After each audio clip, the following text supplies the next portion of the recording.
Dieu, viens à mon aide. Seigneur, à notre secours. Gloire au Père et au Fils et au Saint-Esprit, au Dieu qui est, qui était et qui vient, pour les siècles des siècles.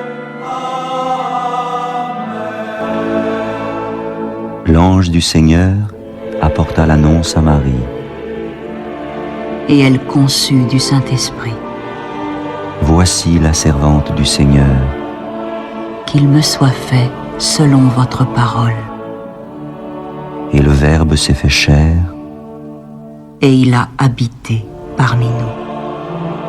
Priez pour nous, Sainte Mère de Dieu, Afin que nous soyons rendus dignes des promesses du Christ. Daigne, Seigneur, répandre ta grâce dans nos âmes, afin qu'ayant connu par le message de l'ange l'incarnation du Christ, ton Fils, nous arrivions par sa passion et par sa croix à la gloire de sa résurrection. Par le Christ notre Seigneur. Amen.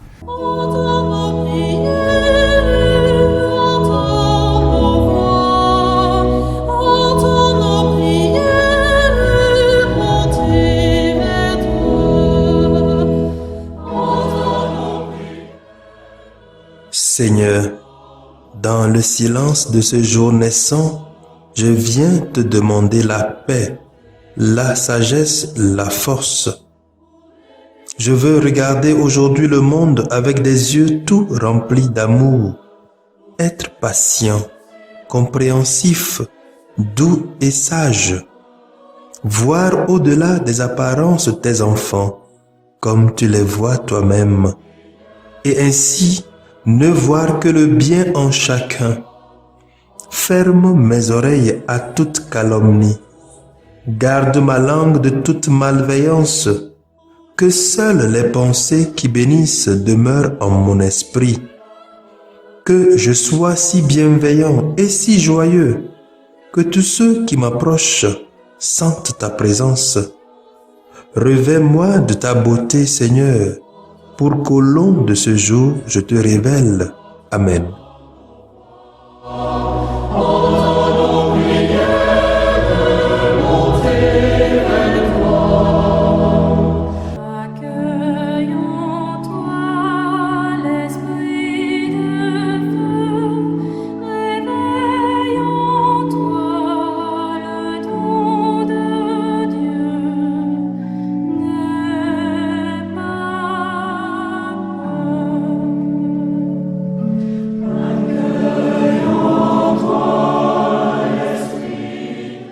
Écoutons les textes de ce 33e dimanche du temps ordinaire de l'année A, lu par la sœur Modeste Baguedou, LDA, et le diacre Mathias Etche, SMA, commenté par le père Jérôme Anoumou Sassou, SMA.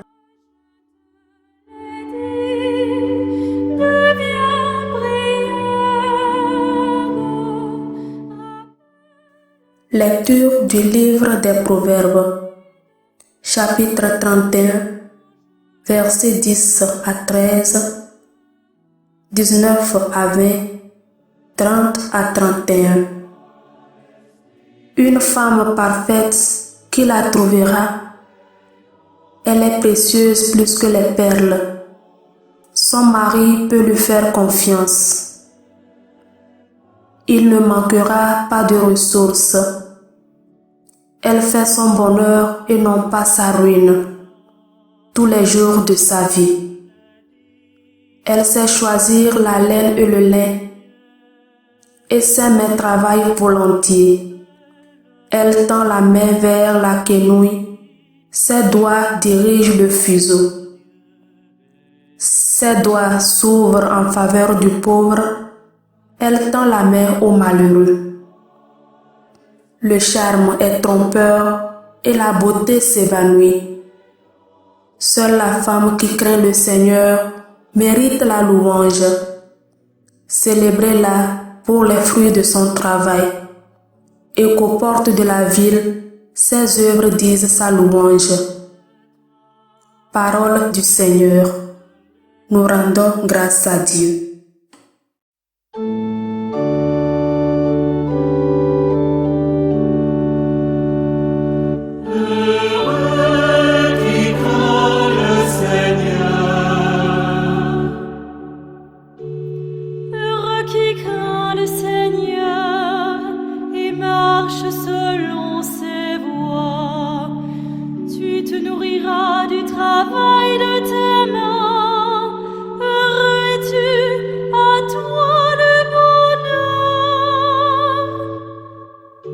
Ta femme sera dans ta maison comme une vigne généreuse, et tes fils autour de la table comme des plants d'olivier.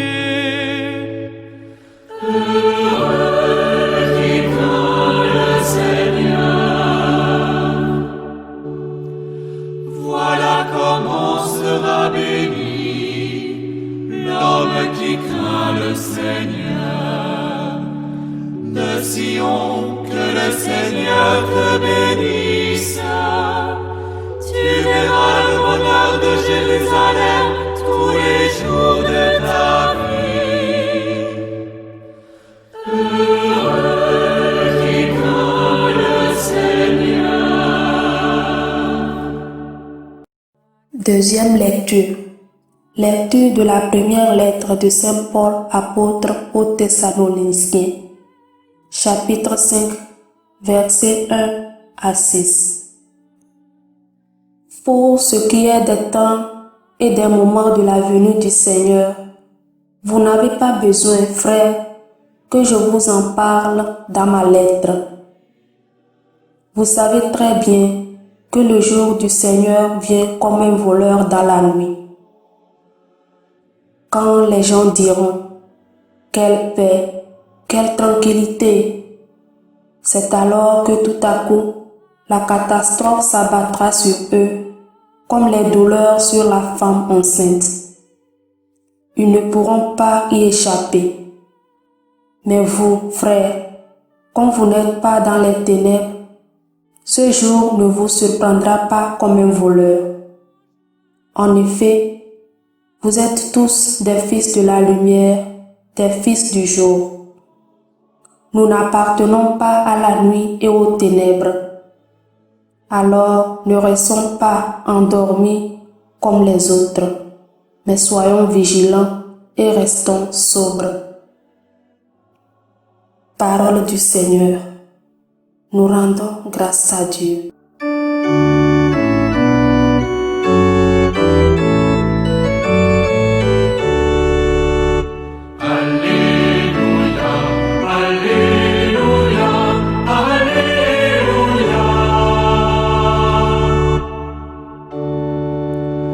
Demeurez en moi comme moi en vous, dit le Seigneur.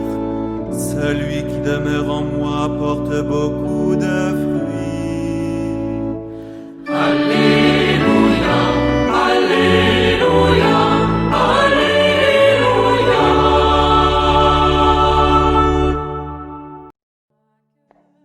Le Seigneur soit avec vous. Évangile de Jésus-Christ selon saint Matthieu, chapitre 25, versets 14 à 30. En ce temps-là, Jésus disait à ses disciples cette parabole. C'est comme un homme qui partait en voyage. Il appela ses serviteurs et leur confia ses biens. À l'un, il remit une somme de 5 talents, à un autre 2 talents, au troisième un seul, à chacun selon ses capacités. Puis il partit.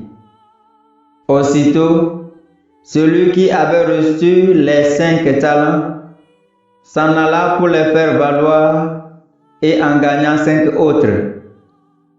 De même, celui qui avait reçu 2 talents en gagna 2 autres. Mais celui qui n'en avait reçu qu'un alla creuser la terre et cacha l'argent de son maître. Longtemps après, le maître de ses serviteurs revint et il leur demanda des comptes. Celui qui avait reçu 5 talents s'approcha, présenta 5 autres talents et dit, « Seigneur, tu m'as confié 5 talents, voilà j'en ai gagné 5 autres. » Son maître lui déclara, « Très bien, serviteur bon et fidèle. Tu as été fidèle pour peu de choses, je t'en confierai beaucoup. Entre dans la joie de ton Seigneur. » Celui qui avait reçu 2 talents s'approcha aussi et dit, « Seigneur, tu m'as confié 2 talents. Voilà, j'en ai gagné 2 autres. » Son maître lui déclara, « Très bien, serviteur bon et fidèle. Tu as été fidèle pour peu de choses. Je t'en confierai beaucoup. Entre dans la joie de ton Seigneur. » Celui qui avait reçu un seul talent s'approcha aussi et dit, « Seigneur, je savais que tu es un homme dur. Tu moissonnes là où tu n'as pas semé. Tu ramasses là où tu n'as pas répandu le grain. J'ai eu peur et je suis allé cacher ton talent dans la terre. Le voici. Tu as ce qui t'appartient. » Son maître lui répliqua, « Serviteur mauvais et paresseux, tu sais que je ramasse le grain là où je ne l'ai pas répandu. Alors, il fallait placer mon argent à la banque et, à mon retour, je l'aurais retrouvé avec les intérêts. Enlevez-lui donc son talent et donnez-le à celui qui en a 10. À celui qui a, on donnera encore, et il sera dans l'abondance. Mais celui qui n'a rien se verra enlever même ce qu'il a. Quant à ce serviteur bon à rien, jetez-le dans les ténèbres extérieures. Là, il y aura des pleurs et des grincements de dents. » Acclamons la parole de Dieu.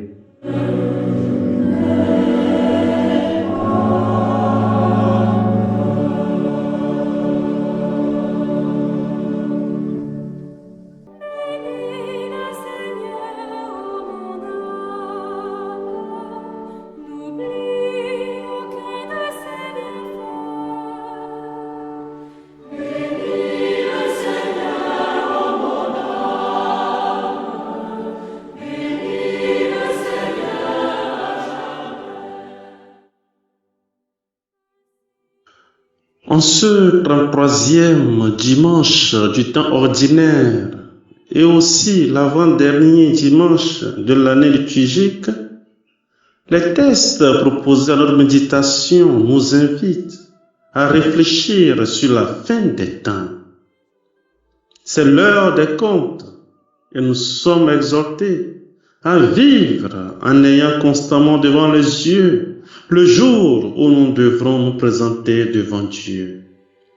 Frères et sœurs en Christ, les textes jouent sur le contraste entre la fidélité au devoir qui est récompensée et le manquement au devoir qui est puni.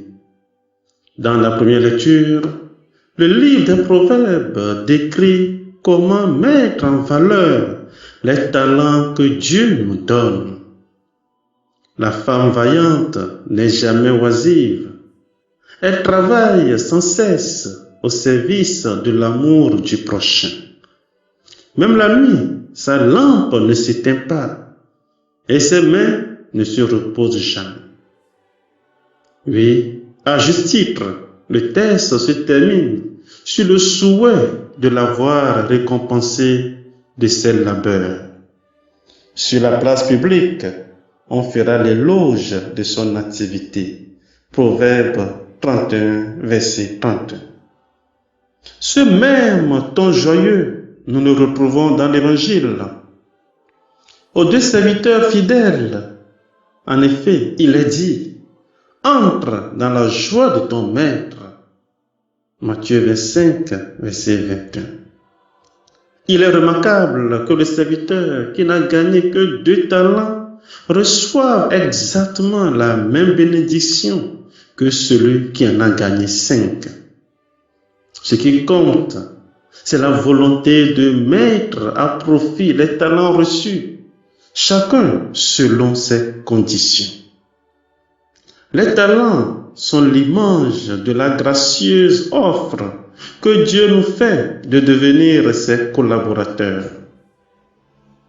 Nous pouvons accepter cette vocation ou la refuser, car Dieu ne force personne.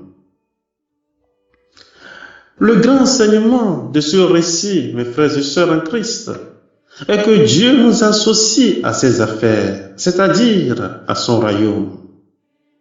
Chacun reçoit sa part de responsabilité.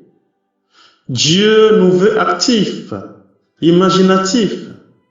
Il nous place dans un monde rempli de possibilités pour que nous soyons créateurs avec lui. Sommes-nous de ceux qui agissent ou de ceux qui enfouissent? Dans la parabole des talents, Jésus nous rappelle qu'il n'existe pas de vrai christianisme sans engagement et sans risque. Comme Saint Paul dans la deuxième lecture, notre regard sur le Seigneur conditionne notre engagement. La confiance fait oser et entreprendre. Oui, engageons-nous à être vigilants et à rester sobres. Le bien fondé de cette attitude, Saint Paul l'indique clairement. Nous avons été créés pour être des fils de la lumière et que nous n'appartenons pas à la nuit. C'est pourquoi nous sommes en harmonie parfaite avec le dessein de Dieu lorsque nous profitons de la lumière du jour pour tendre à faire la volonté divine et à suivre l'appel qu'il adresse à chacun de nous. Amen.